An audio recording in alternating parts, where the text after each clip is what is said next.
Hey everybody, I'm Rick Beato. This is Rhett Shull.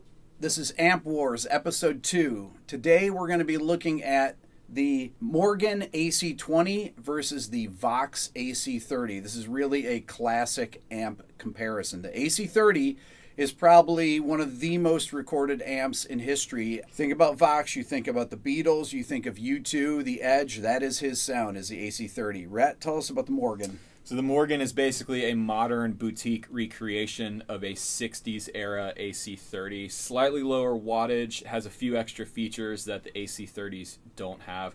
This is my personal amp I've owned for a little over 5 years, and we can get into why I picked this over an AC30.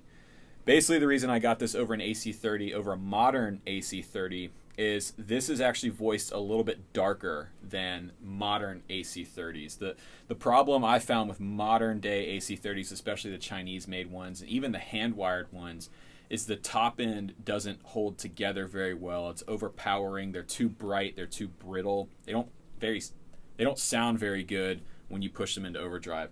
This is voiced like a vintage 60s era, Beatles era AC30. It also has some features. You can switch the preamp section from 12AX7 to an EF86 to get a little more gain. Has bass cut and boost, has a high-end cut and boost. It's an awesome amp. So in the ISO room over here, I've got a matching 112 cabinet that's loaded with a Celestion Alnico Gold, which is a higher wattage version of the Alnico Blue. This amp actually originally came with a blue, but I blew it up because this is actually a 23 watt amp. The blue is rated for about 20 watts, and I was running this thing at full power and popped it.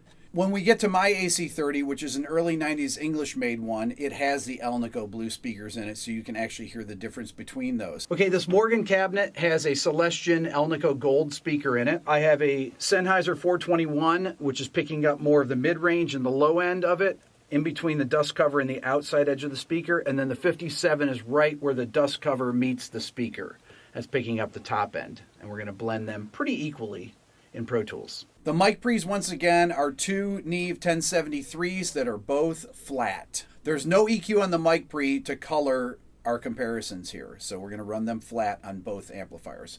We're going to actually play the two amplifiers with two different guitars. I'm going to play this with the PAFs, and Rhett's going to play with his guitar that has P90s in it, so we can hear the difference between a humbucker and a single coil pickup. We're going to start relatively clean. This is on the 12AX7 side.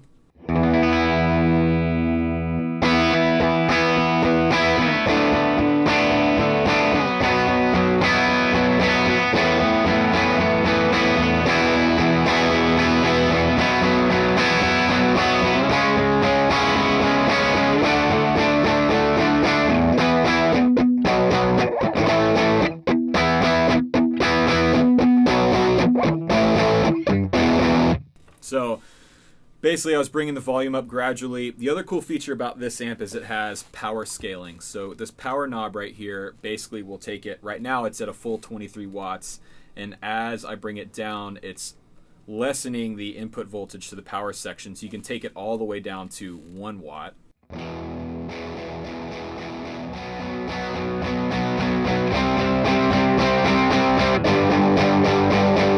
So this is about where I like to run it right here, kind of just on the edge of breakup.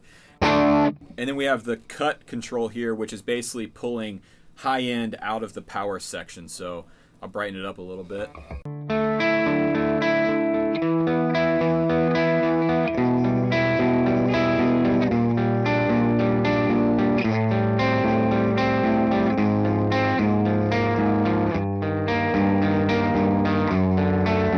It also has the bass cut switch here, so for a humbucker guitar, depending on what I'm playing, sometimes I'll want to pull some of the low end out, make it a little tighter. So that's... Put it in, let's hear it.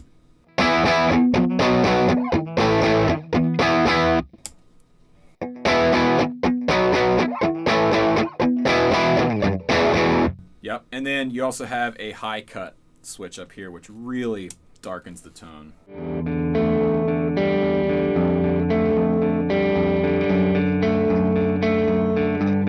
That's nice. Whatever you did there, Rhett. Yeah, so I just brought the high end back, but I've got the bass cut out.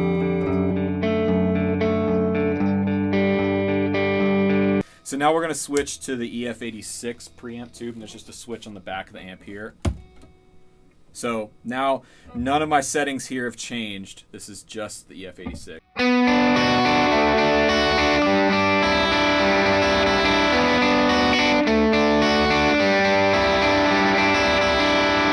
Little gainy for a part like that. The EF86 has a lot less headroom. It breaks up a lot sooner than the 12AX7. So generally, the way I'll run it is with the bass cut engaged. There's less bottom end, and I'll roll that volume back.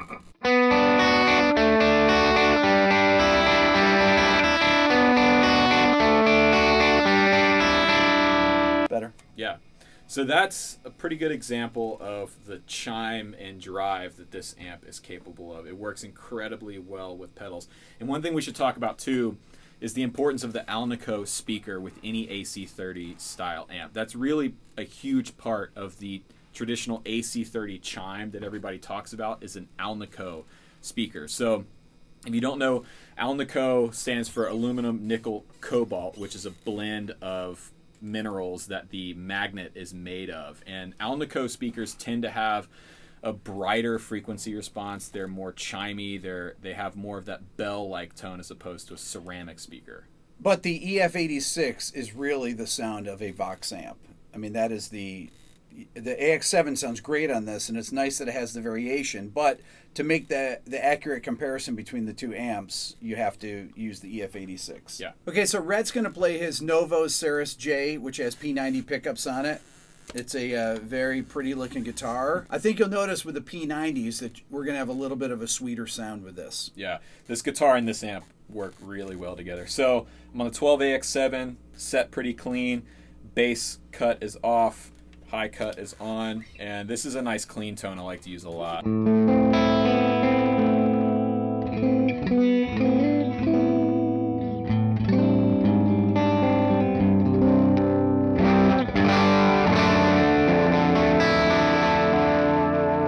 So this is one thing I love about this amp is it's really touch sensitive.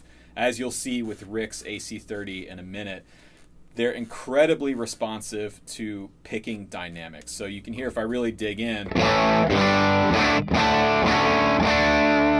it drives, but if I clean it up, that's a very useful clean sound right there. Yeah. And it stays together. It doesn't get too muddy on the neck pickup.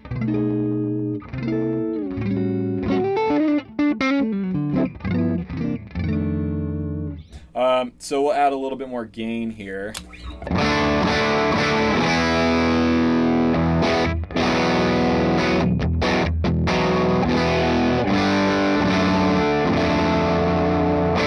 That's one of my favorite settings.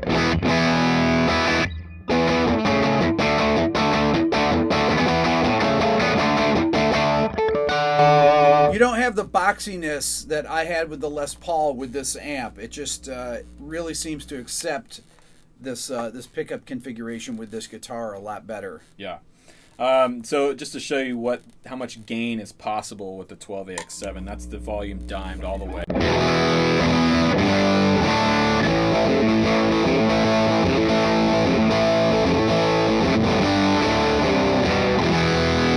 You can hear it's really compressed. Yeah. So now I'm going to switch to the EF86, bring that volume down, and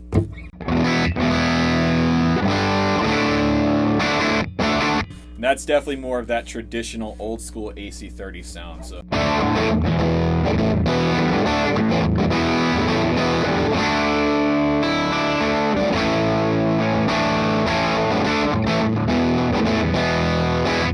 if I bring that bass cut back on,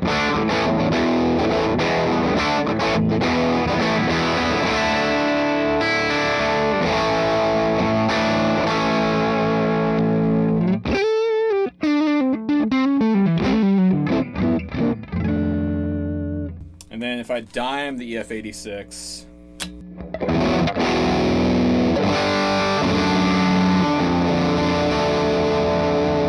you get a lot more gain and a lot more compression. You notice the humming from the pickups, it's inherent in P90s because they're single coil, especially when you're standing about 1 foot away from it. But if Rhett rotates his guitar a little bit, you can lessen it, as you notice. Right, because the transformer for this amp is essentially, I think it's on this side, so I'm standing basically right next to it. Okay, now we're going to use my vintage Memory Man. This pedal's probably, I don't know, 25 years old or so. It's a 90s one, early 90s or so. And it is really the quintessential U2 sound. This is one of the sounds Edge used. He actually used a few different types of delays, and I will do a video on that. But let's check it out, Rhett. I'm also using one of these Dunlop picks that has some texture to it. And the Edge used that a lot, where he actually would turn the pick sideways to get kind of the... that scratch, which makes it chime.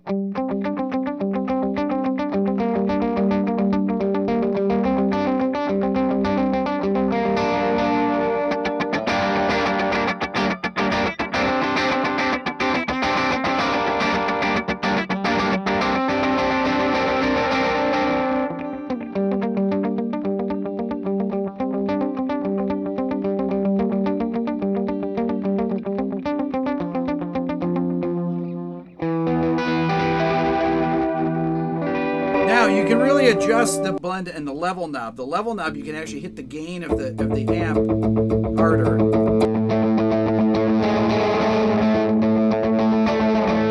It's the overload light. You don't want to distort it, but you can actually get some really nice tone out of that too.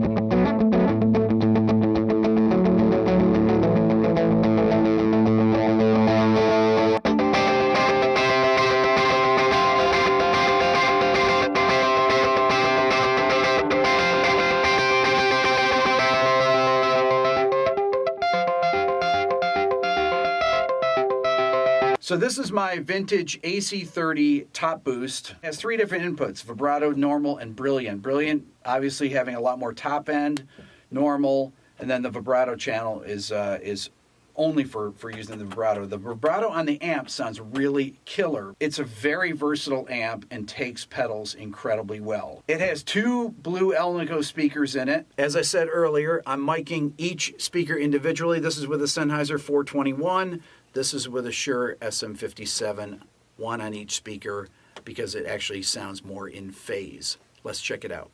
Okay, so once again, got the Les Paul here on the treble pickup. You can hear the sound here.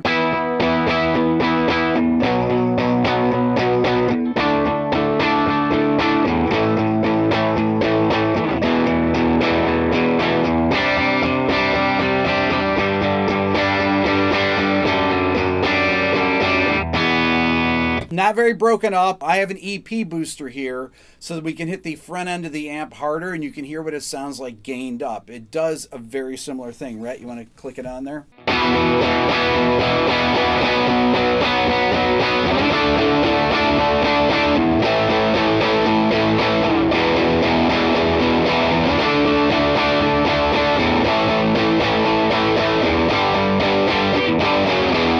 When you hit that front end of the amp, it just sounds killer. It sounds amazing with those PAFs, man. Yeah, these PAFs, this amp is really responsive to pedals and it has a lot of headroom, more than the Morgan, which is why you're able to do this. If we use the EP booster with the Morgan, it would really just kind of fart out. It can't handle that kind of input. That's the nice thing about AC30s. The tone we're getting right now sounds great in the studio.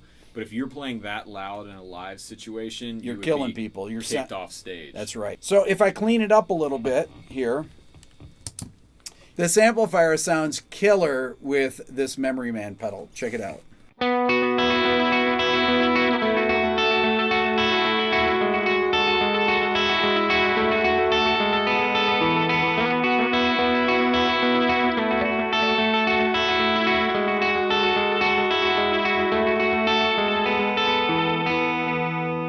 I just love that sound. It's just so sparkly. It has grit. If I just bring down the level a little bit on here, it'll clean it up.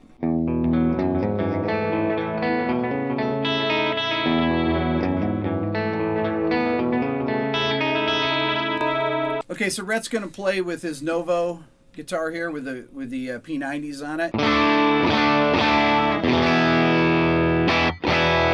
really hear that classic AC30 sound. It has that bark to it, that attack that really doesn't sound like anything else. Right, and it cleans up nice like the Morgan does too. You get that nice kind of...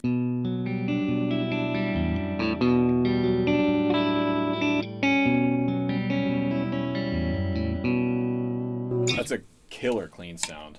On the neck.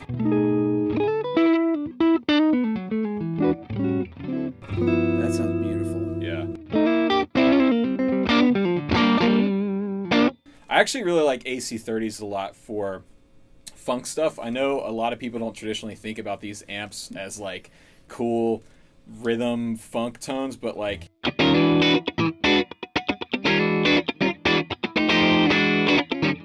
having that chime really and that jangle is great for that kind of thing. I love it. I'm going to hit the EP booster, give Rhett some more gain.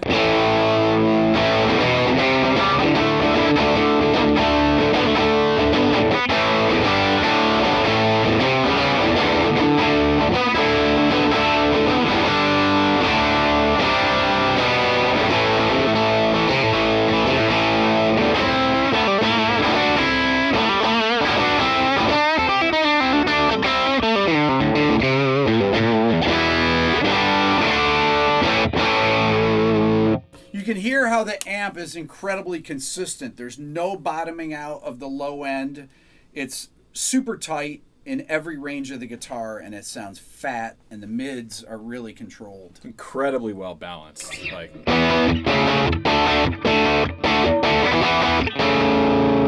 especially on this dissonant.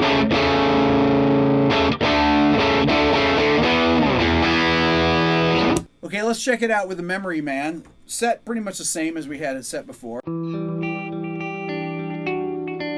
Also on my middle position here at both pickups.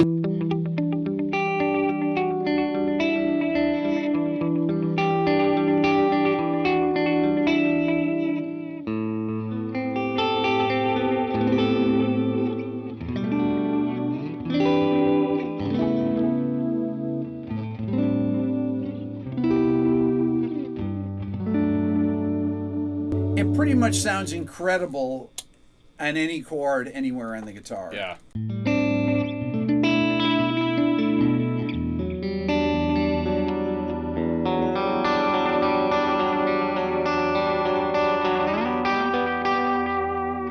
I had to do the obligatory change to the Strat so you could hear this.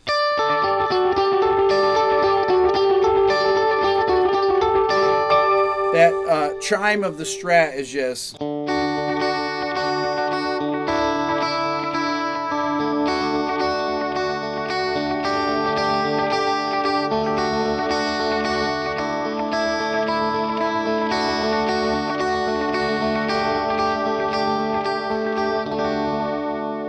AC30s are some of my favorite amps ever because of that. I mean, there's nothing else does that like bright, brilliant, chimey thing than an AC30 EL84 style circuit. I love it. Let's check out the vibrato channel on the amp.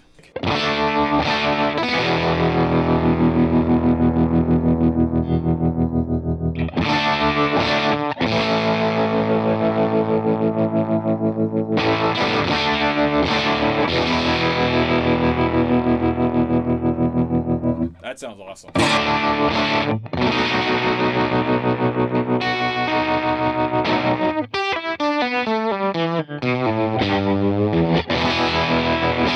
The actual natural amp tremolo sounds amazing. Yeah. Can't beat it. So let us know what you think of the two amplifiers. That's all for now. Remember to subscribe here to my Everything Music YouTube channel. If you're interested in the Beato Book, you know where to go on my website. Also, think about supporting me through the Beato Club. And don't forget to follow Rhett. Channel links in the description.